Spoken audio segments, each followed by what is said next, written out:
Ya, akhir pekan yang masuk akhir pekan akan diadakan kajian rutin ba'da sholat maghrib. Alhamdulillah kali ini saya mendapat amanah untuk kembali mengadakan kajian tentang keluarga. Setelah sebelumnya juga banyak ustadz-ustadz yang luar biasa. Saya sedikitlah membagikan atau sharing tentang bagaimana kehidupan berkeluarga secara Islami. Ya, mohon maaf bapak-bapak, mungkin bapak-bapak lebih banyak ilmunya dibanding saya masih muda. Ya, perkenankan saya untuk menyampaikan. Berkenaan dengan hari Selasa sebenarnya ya, cuman digeser oleh pemerintah hari Rabu, itu Maulid Nabi Muhammad SAW, Nabi kita, Nabi yang mulia, tapi digeser dengan maksud untuk menghindari COVID. Walaupun pada faktanya juga tidak begitu berpengaruh kepada peringatan Maulid Nabi Muhammad SAW. Yang penting kita mengikuti standar prosedur kesehatan seperti yang belum vaksin ya silakan vaksin, yang sudah alhamdulillah vaksin 1, yang 2. Setelah itu jika ada kegiatan ya fadol kita menyelenggarakannya, akan tetapi harus memakai ya prosedur kesehatan. Alhamdulillah berkenaan dengan kelahiran Nabi Muhammad SAW tersebut, maka tema yang saya angkat kali ini berkenaan dengan kehidupan pernikahan Rasulullah SAW, yang mana beliau banyak menikahi beberapa wanita. Nah, ini juga menjadi sorotan di dunia barat yang bukan senang ya, tapi memang menjadikan hal ini untuk menyerang Islam. Untuk menyerang Islam, menyerang sosok sang pembawa Islam yaitu Nabi Muhammad SAW. Ya, karena dalam riwayat yang saya baca, memang istri Rasul itu ada yang 11, 12, bahkan ada yang 15. Nah, itu total keseluruhan istri Rasulullah SAW. Nah, sebelumnya saya mohon maaf yang saat kemarin saya mengisi itu banyak ayat yang berubah-ubah di makalah saya. Ya, saya mohon maaf karena memang itu laptopnya belum sesuai standar Arab. Nah, untuk kali ini saya mohon maaf belum bisa memprintnya karena masih ada kendala tersebut. Alhamdulillah pernikahan Nabi SAW pada hakikatnya memang bukan berdasarkan hawa nafsu beliau saja, karena sebagaimana kita tahu beliau itu adalah seorang manusia yang maksum, yaitu senantiasa dijaga oleh Allah Subhanahu wa taala. Jadi semuanya itu tetap dijaga Allah, termasuk pernikahan beliau, karena luar biasa pernikahan beliau itu bukan semata hawa nafsu, tetapi banyak aspek-aspek yang menyebabkan beliau menikah dengan seorang wanita. Nah, itu tentang terkait pernikahan Rasulullah. Pada ayat surah An-Nisa ayat 3 itu dijelaskan kepada kita ya, umat Islam, bukan kepada Rasulullah. Walaupun yang menyampaikannya Rasulullah, bahwa kita bisa menikah 2, 3, atau 4 wanita. Nah, itu ada. Tetapi satu sisi Rasulullah menikah lebih dari itu. Ya, inilah yang tadi saya bilang bahwa ini kesempatan pihak yang membenci Islam memperlihatkan ini tidak kekonsistenan Rasulullah Muhammad kepada apa yang diucapkannya. Karena ia bilang menikah itu 2, 3, atau 4, malah dia sendiri menikah lebih banyak daripada itu. Nah, ini ya jika kita tidak memahami konsep pemikiran Islam, memang seperti itu. Aneh ini. Nabinya bilang gitu, umatnya disuruh lain lagi. Nah, seperti itu kan. Tapi pada penjelasannya banyak yang dapat kita pelajari. Ayat tadi Quran surah An-Nisa ayat 3 menjelaskan Rasulullah tahun ke-8 Hijriah itu telah menikahi lebih dari 4. Nah, udah tidak kena ini ayat 3 surah An-Nisa tadi. Dan tidak kena ini, udah tidak pas deh, lebih dari 4. Akan tetapi Rasulullah tidak menceraikan istrinya. Nah, Rasulullah tuh udah nikah lebih dari 4. Tiba-tiba ayat ini turun. Tapi Rasulullah tidak menceraikan istrinya yang lebih dari 4 tersebut. Nah, kenapa?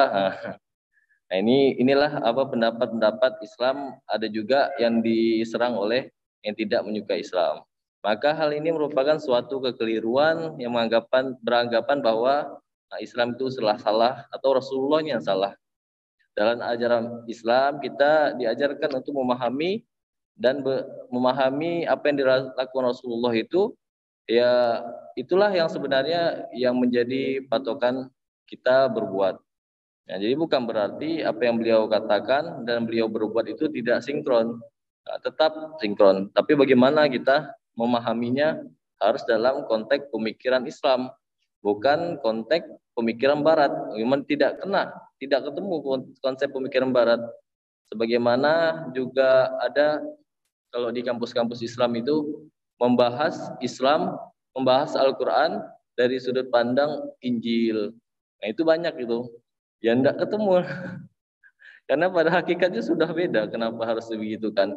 Nah, inilah apa yang disebut dengan konsep semua agama sama. Nah, inilah turun-temurunnya jadi begitu. Jadi membahas Injil dari sudut Al-Quran, membahas Al-Quran dari sudut Injil dan sebagainya.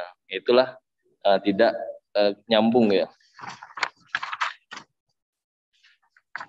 Pada dalam surah Al-Ahzab ayat 50 itu Rasulullah dikatakan, wahai Nabi, sesungguhnya kami telah menghalalkan bagimu istri-istrimu yang telah engkau berikan kawinnya dan hamba sahaya yang engkau miliki, termasuk apa yang engkau peroleh dalam peperangan yang dikaruniakan Allah untukmu. Dan demikian pula anak-anak perempuan saudara laki-laki bapakmu, anak-anak perempuan dari saudara laki-laki bapakmu, anak-anak perempuan dari saudara perempuan bapakmu, anak-anak perempuan dari saudara laki-laki ibumu, dan anak-anak perempuan dari saudara perempuan ibumu yang turut hijrah bersamamu, dan perempuan mukmin yang menyerahkan dirinya kepada Nabi kalau Nabi ingin menikahinya. Sebagai kekhususan, nah ini sudah dijelaskan oleh Allah dalam surah Al-Ahzab ayat 50, sebagai kekhususan bagimu, bukan untuk semua orang mukmin. Nah, ini pengkhususan pada Nabi untuk menikahi lebih dari 4, sebagaimana surah An-Nisa ayat 3 tersebut. Nah, atas dasar ini, maka pernikahan Nabi Muhammad SAW tidak boleh umat Islam mengikutinya, karena itu khusus untuk Rasulullah Muhammad SAW. Beliau merupakan khususan seorang Nabi, bukan seperti manusia biasa. Pernikahan beliau juga tidak semata dalam pemenuhan syahwat, sebagaimana manusia pada umumnya.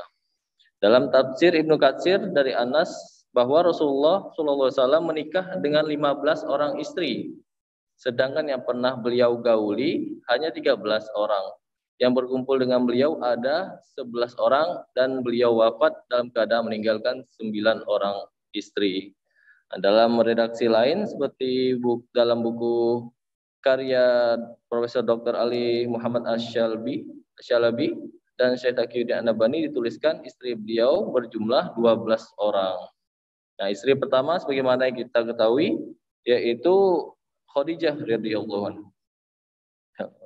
anha. Nah, saat menikah umur Rasulullah saat itu 23 tahun dan terus bersama Khadijah saja hingga Khadijah tersebut wafat. Nah, jadi dari umur 23 tahun bersama Khadijah saja, tidak menambah istri lain. Jadi Khadijah ini sangat berpengaruh dari awal keislaman, sebagaimana yang kita ketahui bahwa Khadijah adalah seorang pebisnis yang handal, tokoh terkemuka. Ya, beliau menikahi perempuan seperti itu, yang pada akhirnya akan mendukung dakwah Islam.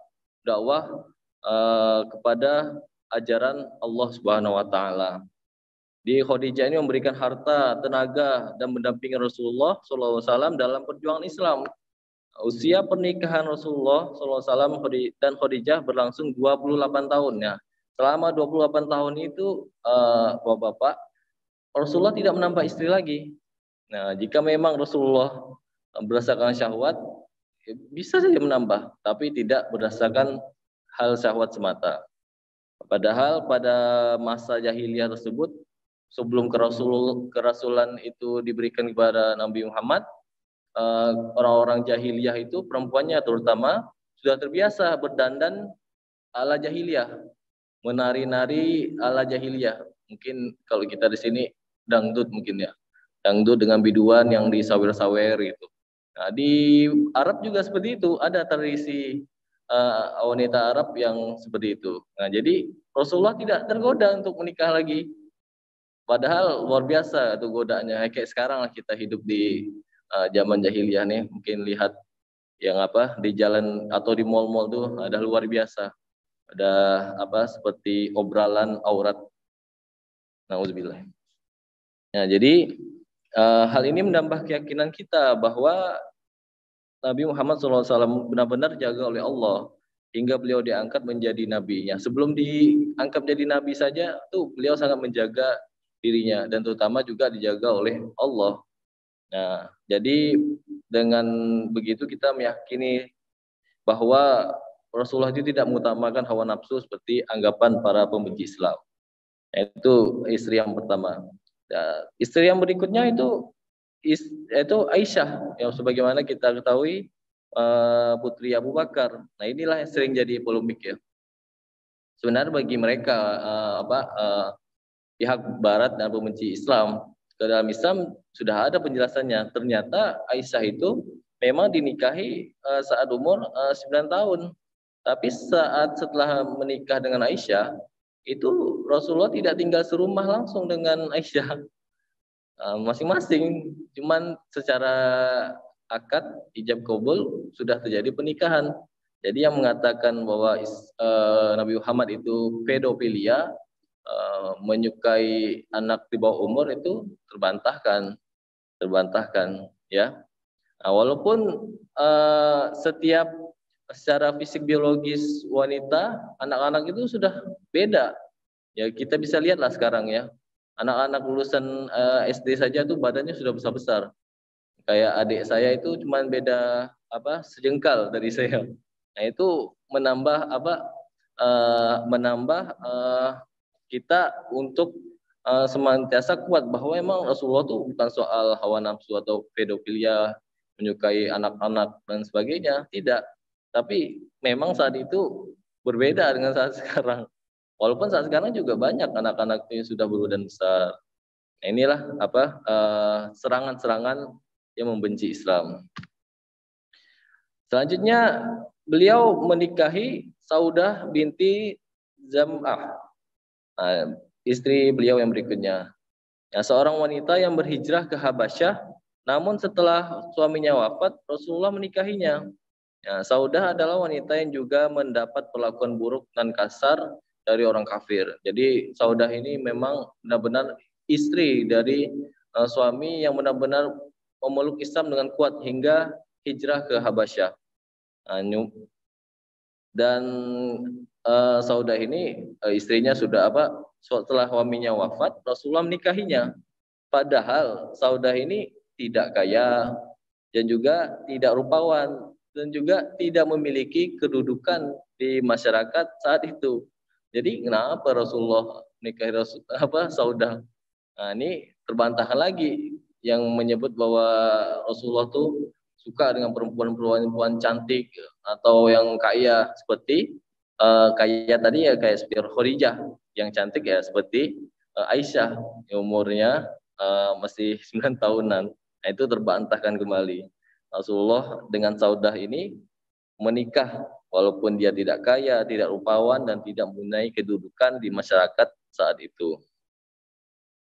Nah, Rasulullah ini membangun rumah pertama sekali untuk istrinya inilah kepada rumahnya Saudah binti Zam'ah ini.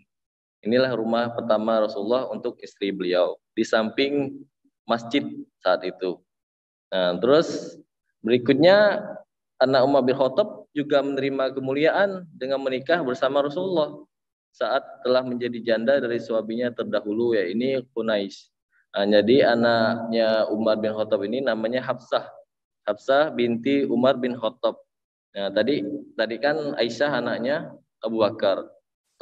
Berikutnya anaknya Umar bin Khattab juga menjadi istri Rasulullah. Nah, ini luar biasa apa strategi Rasulullah dalam membina rumah tangga. Ini anak-anak sahabatnya yang benar-benar dia kenal itu dinikahinya. Nah, tidak sembarangan orang dinikahi.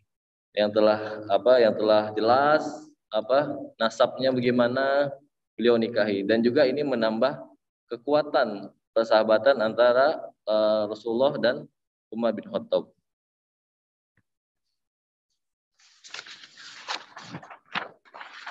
Nah, setelah itu Rasulullah juga menikahi Juwairiyah. Nah, Juwairiyah ini anak dari pembesar Bani Mustalik. Juwairiyah ini menjadi budak kaum Ansor. Nah, ayahnya meminta melepaskan Juwairiyah dari perbudakan kaum Ansor. Tapi kaum Ansor tahu nih, ini Juwairiyah nih anak pemuka tinggi, tokoh Bani Mustalik, kita mahal-mahalkan kata dia. Nah, tapi bapaknya nih ngadu ke Rasulullah. Nah, saat ngadu itu bapaknya masuk Islam dan Rasulullah pun memerdekakan anaknya yang bernama Juwairiyah tadi dan menikahinya langsung. Nah, inilah cara Rasulullah untuk menjaga hubungan kepada pemimpin tersebut. Nah, ini anak pemimpin Bani Mustalik yang dinikahi oleh Rasulullah. Nah, pernikahan berikutnya itu adalah dengan Safiyah. Nah, Safiyah ini adalah anak dari petinggi kaum Yahudi Quraisyah. Nah, ini waktu saat perang menyerang Yahudi Quraisyah. Nah, itu Rasulullah mendapatkan ini biasa ya dalam konteks pemikiran Islam, mendapatkan budak, ibaratnya budak dari kekalahan perang musuhnya. Itu biasa pada saat itu. Nah, jadi beliau mendapatkan Safiyah tersebut. Nah, akan tetapi Rasulullah ini tidak langsung membunuh bapaknya Safiyah atau Safiyah tersebut, tidak. Inilah strategi Rasulullah. Akan tetapi Rasulullah yang menarik ada juga nih, ketika Rasulullah menikahi Safiyah, ya ada seorang sahabat nih khawatir sekali dia. Rasulullah ini kan putri musuhmu ini, apa tidak berbahaya katanya. Ada sahabat yang khawatir seperti itu. Sampai sahabat tersebut ketika malam pertamanya Rasulullah dengan Safiyah tersebut berjaga-jaga di luar rumah. Seperti akan perang. Karena takut Rasulullah dibunuh oleh Safiyah. Ya wajar pemikiran seperti itu, karena Safiyah ini bapaknya baru kalah perang, terus Safiyah sendiri direbut oleh Rasulullah, ibaratnya seperti itu. Tapi tidak, alhamdulillah karena Rasulullah dijaga oleh Allah, dan Rasulullah pun menenangkan sahabat tersebut, dan akhirnya sahabat tersebut tenang. Ya, itulah dengan Safiyah, putrinya dari orang Yahudi, petinggi Yahudi. Nah, pada saat perjanjian Hudaybiyah, Rasulullah SAW menikahi Maimunah di Mekah. Nah, ini atas saran salah seorang sahabatnya, yaitu Al-Abbas. Maka Rasulullah menikahi Maimunah pada saat perjanjian Hudaybiyah. Nah, perjanjian Hudaybiyah itu kan salah satu syaratnya nanti setelah berapa hari keluar dari Mekah. Tapi saat mau keluar itu, udah waktunya mau keluar, Rasulullah menikah Maimunah di Mekah. Otomatis tertahan lagi, Rasulullah tidak bisa keluar dulu karena ada ibaratnya pesta pernikahan lah, perayaan pernikahan beliau dengan Maimunah tersebut. Jadi ada alasan beliau untuk agak lama di Mekah karena melaksanakan perayaan pernikahan beliau. Nah, cuman pernikahan ini Maaf. Jadi pernikahan tersebut tetap ada maksud tertentu untuk memperlama keberadaan beliau di Mekah. Selanjutnya beliau menikah dengan Zainab binti Khuzaimah. Jadi mohon maaf, Zainab ini tidak sama juga tidak memiliki kecantikan. Tidak memiliki kecantikan, akan tetapi beliau tetap menikahi Zainab. Bahkan Zainab ini terkenal dengan Al-Masakin. Nah, Al-Masakin ini ibunya kaum miskin. Nah, luar biasa nih, kenapa Rasulullah menikahi orang miskin? Nah, bahkan ibunya para kaum miskin. Tapi Rasulullah tetap menikahi beliau. Namun pernikahan ini tidak lama. Setelah 2 tahun, istrinya tersebut wafat, Zainab binti Khuzaimah. Selanjutnya Ummu Salamah juga menikah dengan Rasulullah setelah menjadi janda akibat suaminya meninggal usai menderita luka berat atas berjihad ya. Nah, jadi suaminya itu berjihad di jalan Allah sampai menderita suatu luka. Akan tapi luka itu sembuh dan beliau perang lagi. Suaminya Ummu Salamah tersebut ya. Akan tetapi memang sudah ajalnya sehingga luka tersebut menjadi parah dan akhirnya menyebabkan suami Ummu Salamah tersebut meninggal. Akan tetapi Rasulullah menikahi Ummu Salamah. Ummu Salamah tersebut.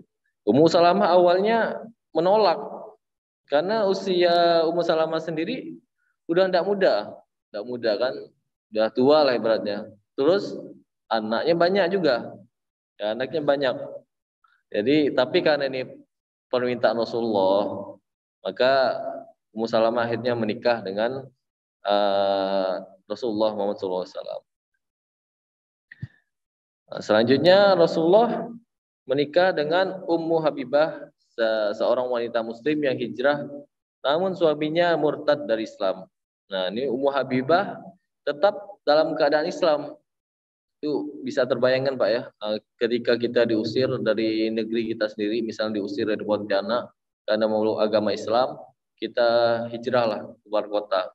Sampai kota tersebut, kota itu aman, tentram, sehingga menarik minat orang untuk berubah agama. Ngapa susah-susah meluk agama Islam, diperangi, diejek, dibilang ikut tukang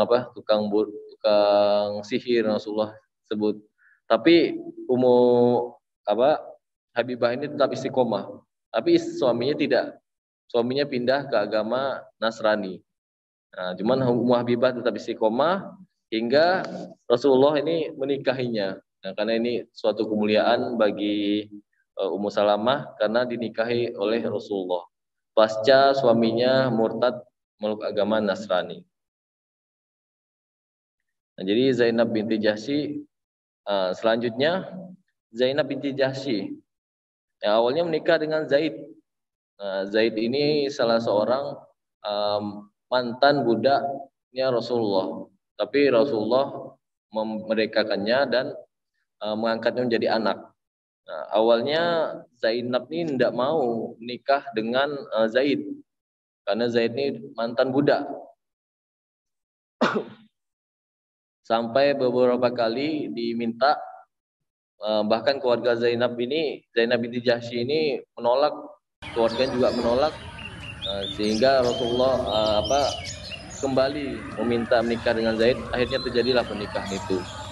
Nah, cuman yang namanya ini ya seperti manusia biasa, pernikahan tersebut tidak harmonis lah, karena si Zainab ini suka ngolok-ngolok lah ibaratnya. Kalau aku nih bukan mantan budak dan seperti kau gitu, seperti itu. Nah, jadi Zaid ini tak nyaman hati lah bagi seorang suami kan. Seorang suami digitukan. Akhirnya beberapa kali dia Zaid minta ke Rasulullah agar udahlah cerai lah sama Zainab ini karena suka berbuat demikian. Tapi Rasulullah menyarankan pertahankanlah.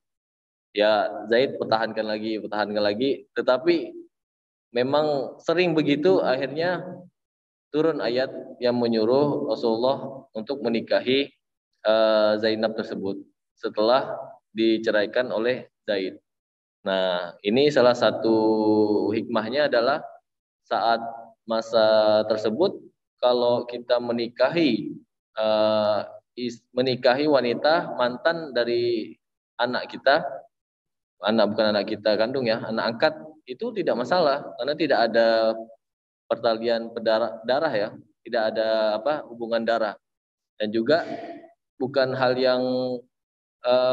yang tercela menikahi perempuan bekas mantan suaminya budak dulunya. Nah, itu tidak masalah.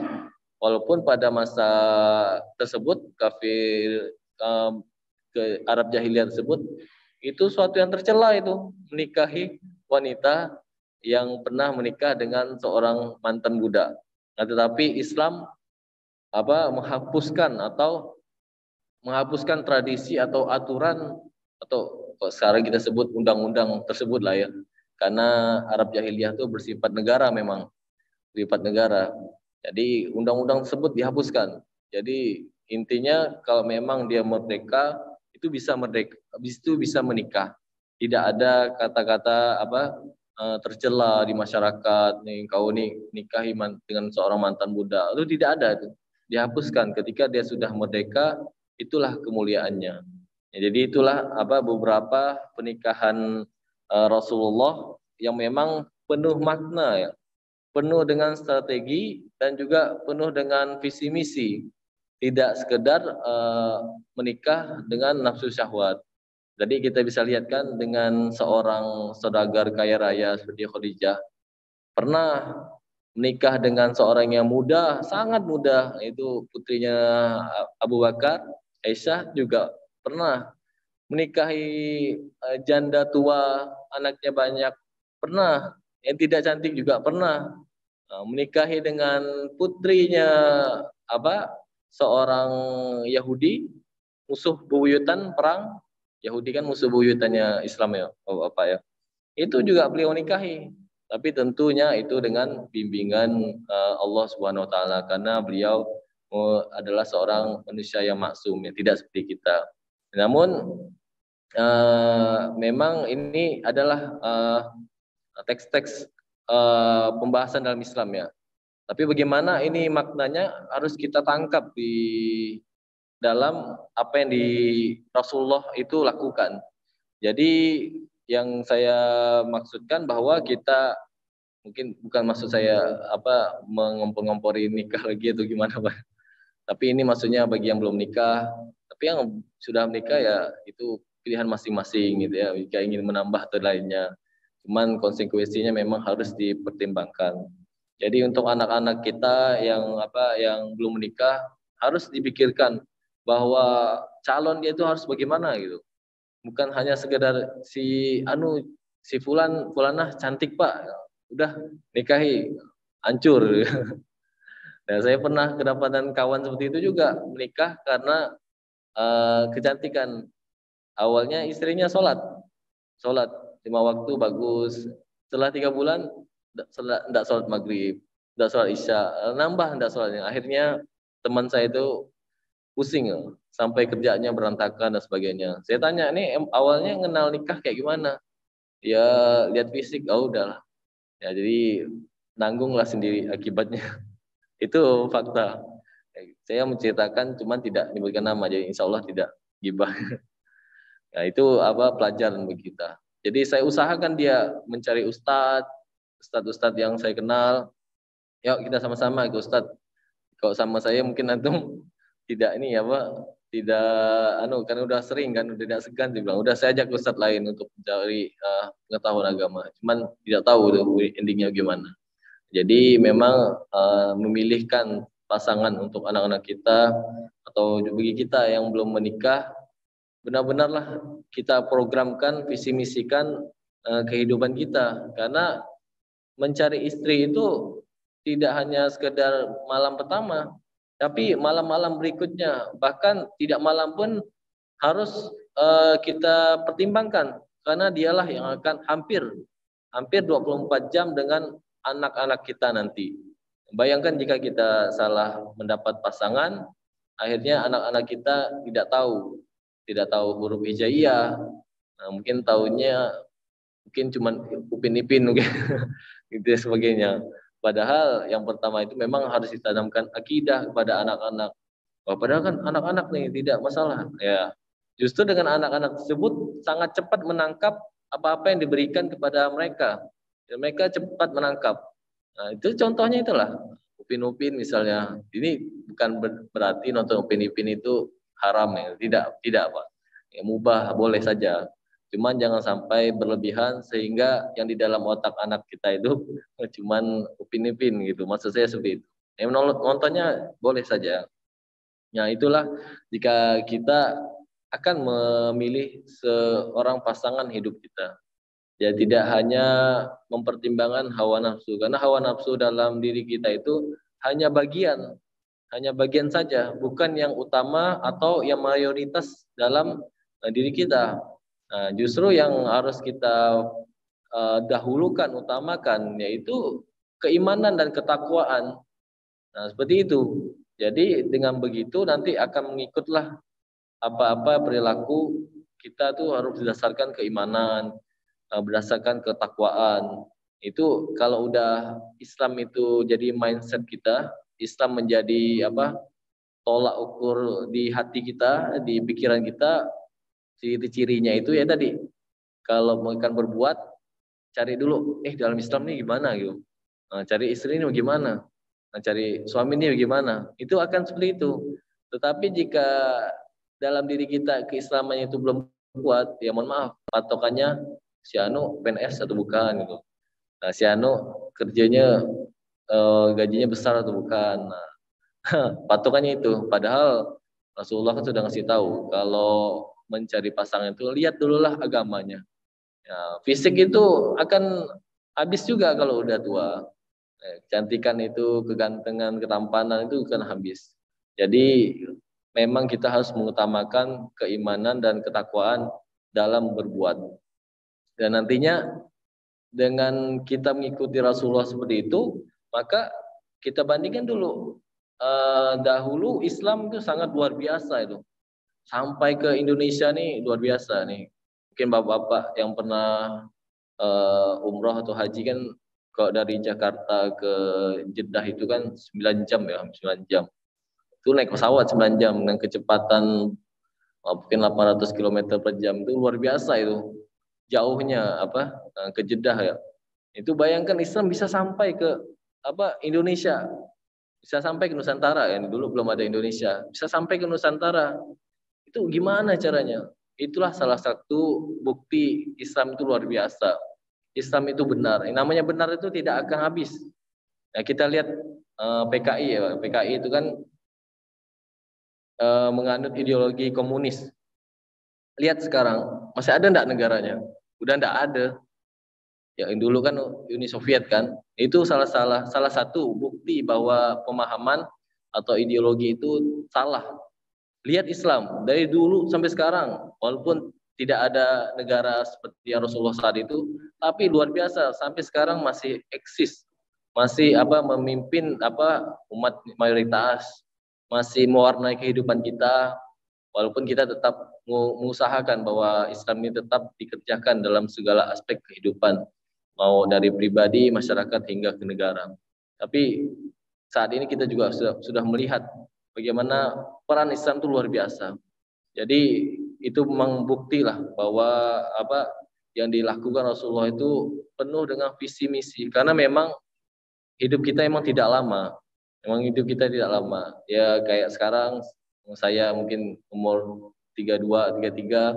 Oke, sebentar lagi udah 40, 45 itu tidak berasa emang. Tidak berasa. Makanya memang Rasulullah itu benar-benar fastabiqul khairat. Berlomba-lomba dalam mengejar kebaikan. Karena umur itu tidak lama, tidak lama. Jadi yang mengutamakan fisik, ya ingat-ingat lagi lah bahwa kita harus mengutamakan aspek-aspek keislaman, aspek ketakwaan, yang mana itu akan membawa kebaikan bagi kita dan juga generasi selanjutnya. Ini kami ini generasi selanjutnya mudah-mudahan selamat lah dari fitnah akhir zaman ya Bapak ya. Fitnah akhir zaman yang semua menyerang nih, dari dunia nyata, dunia digital, medsos, menyerang kita semua. Yang luar biasa fitnahnya. Ini belum Dajjal turun nih. Baru fitnah zamannya luar biasa seperti ini. Yang mana ayat-ayat Islam itu bisa diputar balikan. Sebagaimana tadi kita lihat, Rasulullah dibilang pedofilia, menyukai anak-anak. Rasulullah itu matre, menikahi Khadijah. Tapi dia tidak melihat sejarah lain, fakta-fakta lain ketika Rasulullah menikahi seorang janda tua, banyak anak, miskin lagi. Nah, itu tidak dibandingkannya. Jadi hanya memang intinya menyerang Islam. Nah, inilah memang tabiatnya mereka, memang karakter mereka itu memang menyerang Islam. Walaupun luar biasanya Islam sudah memberikan ketentraman, kebahagiaan, gambaran kehidupan yang memajukan, sejahtera. Kita lihat dulu, seorang ahli barat itu mengatakan bahwa tidak ada peradaban yang luar biasa dibandingkan peradaban Islam. Nah, maksudnya itu golden age, masa-masa keemasan. Itu tidak ada yang memegangnya. Romawi, Persia itu tidak ada. Hanya Islam yang memegang itu, yang menjadi peradaban dunia saat itu. Dulu orang-orang barat tuh Pak, itu pakai api, pakai obor apa.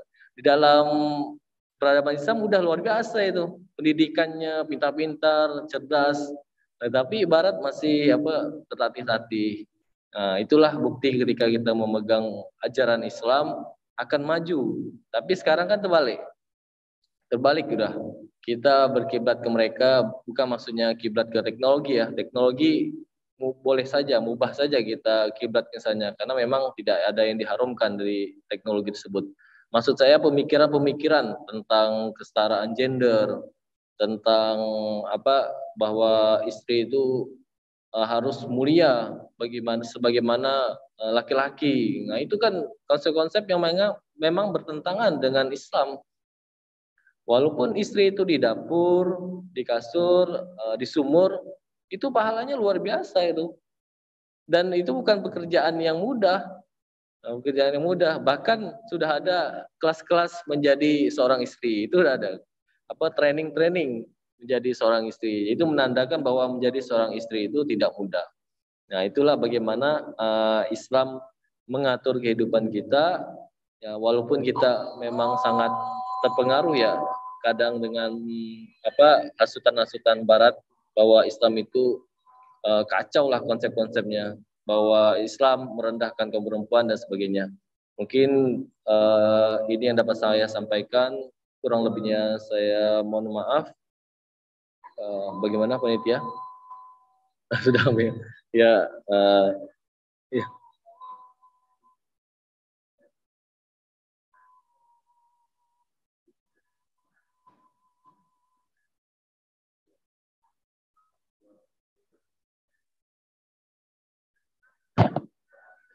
Iya, itu ya Pak, itu dalam surah Al-Ahzab ayat 50. Surah Al-Ahzab 50. Ini mohon maaf ya, Al-Quran di sini berantakan. Yang pada tekstualnya itu dapat kita lihat, Nabi jika ingin Nabi menikahinya maka sebagai kekhususan bagimu, bukan untuk semua orang mukmin. Ini adalah kekhususan bagi beliau. Jadi dapat kita lihat prakteknya Rasulullah itu, yaitu menikahi lebih. Ini di dalam ayatnya. Iya.